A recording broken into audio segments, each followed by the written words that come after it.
The beginning, an opera in three parts. The overture. Karen is a wench. Her stench is that of angst and old-rotted oppression, festering patriarchy and petunias.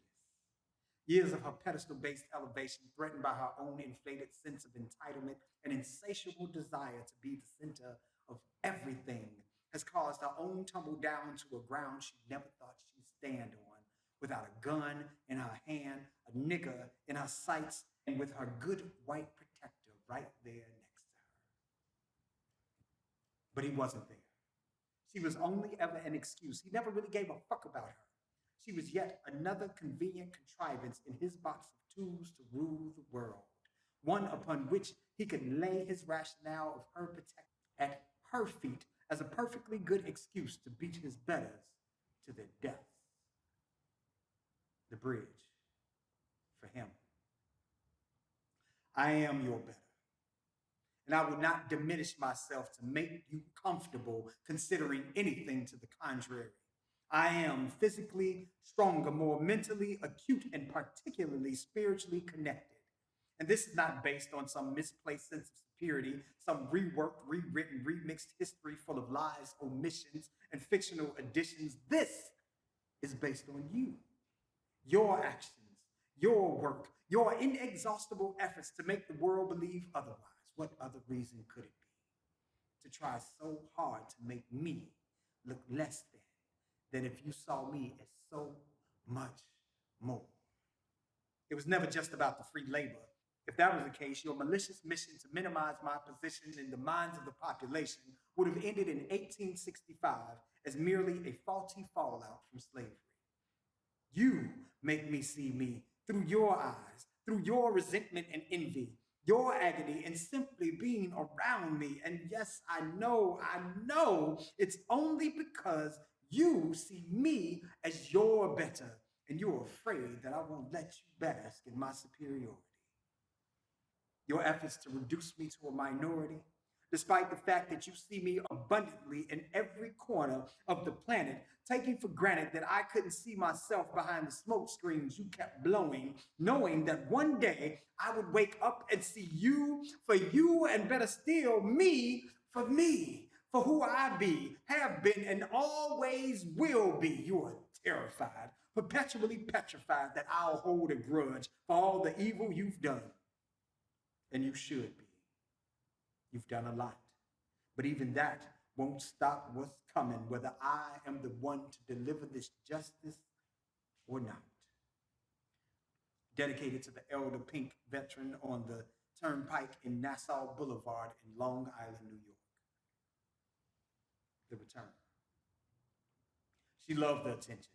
She never mentioned the moments she knew that he preferred a time when he could walk down into the slave cabins and violently insert his micro penis inside the violated flesh of a debased and defiled demigoddess. She'd instead resent them and place the blame on his victims. How could he ever prefer them over her, these burnished beasts of burden, over her perceived pristine and polished pinkness? In this, the genesis of her jealousness can be found. Moans of pain maintained through years of manipulation, holding her man's feet to the fire, for swearing he'd protect her, not reject her, for rounder asses upon which he could proclaim his dominion. Rape is about power, and she coveted that. Subversively guided his direction while she sat upon her own throne of lies and deception. She never gave a damn about women's liberation or that of anyone else's. She wanted the house and enjoyed all his niggas bowing at her feet. It made her feel like she was the seat of his power. And though he left her laid in luxuriant, lavish milieu, he left her longing and lonely. But even that was acceptable in spaces. She encouraged his expeditions, his pillaging, for him to go to war and whatever else was necessary to keep his soiled hands off of her. As long as he was beating them, he was not beating her. His savage idiosyncrasies and violent tendencies actually turned her on, at least until it was her that he turned those upon, and she would not stand to be whacked when she could raise a scapegoat withstand all of that. His aggression had to go somewhere, and there she was. She would require a buffer, a fluffer that could get his juices flowing, and all she would have to do is lay back and push out his babies to raise up to be just like him, to follow this status quo and expand their villainous kingdom.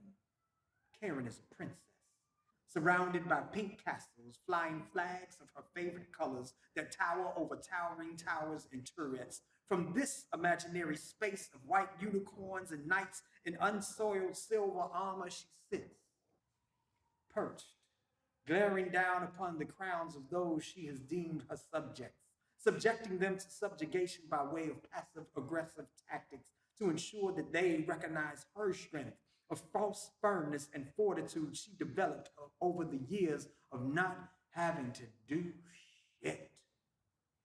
Karen's bored and sick of being ignored. She will not be ignored, Dan. She has a mind that didn't mind years of institutionalized, legalized atrocities that gave her a bigger house. In Europe, she was a slave. They didn't always call her that. Sometimes it was maid, or handmaiden, or indentured servant. Often she was trafficked to the Ottoman Sultanate and made into a highly sought-after concubine. So it was fine by her when he turned his attention to darker, rounder behinds, male or female. She was just glad it wasn't her. She could serve in this role as mistress of the new world, inflict the sadistic pain she had in her hardened heart upon little brown boys and girls. And in this capacity, she would remain as her man would tame this land from the hand of those savages, watch them get ripped apart, sometimes with a blind eye, sometimes as part of the cheering section. She didn't need to vote in any election. Her will would be done. Despite whoever won these petty little offices, her men would pretend to fight over for prestige. She was the hand that rocked the cradle and raised legions of demons just like her. They were among the 5 surviving pilgrim females who massacred nearly 700 men, women, and children among the native Wampanoag with disease blankets and vicious assaults. They were 100,000 members of the United Daughters of the Confederacy who rewrote and assumed control over textbooks teaching of the noble lost cause of America's South and erected false idols in their image to steal their countenance and make flesh their ruminations.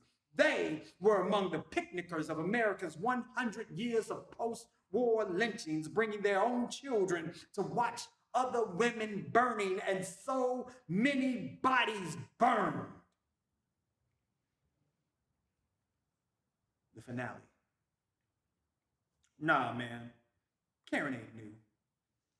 And not just some overly entitled, boisterous broad demanding to see a manager because her coffee was too hot.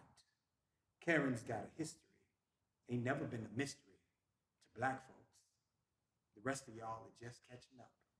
But then again, when is that something new? Disco poetry, dedicated to America's feminist movement.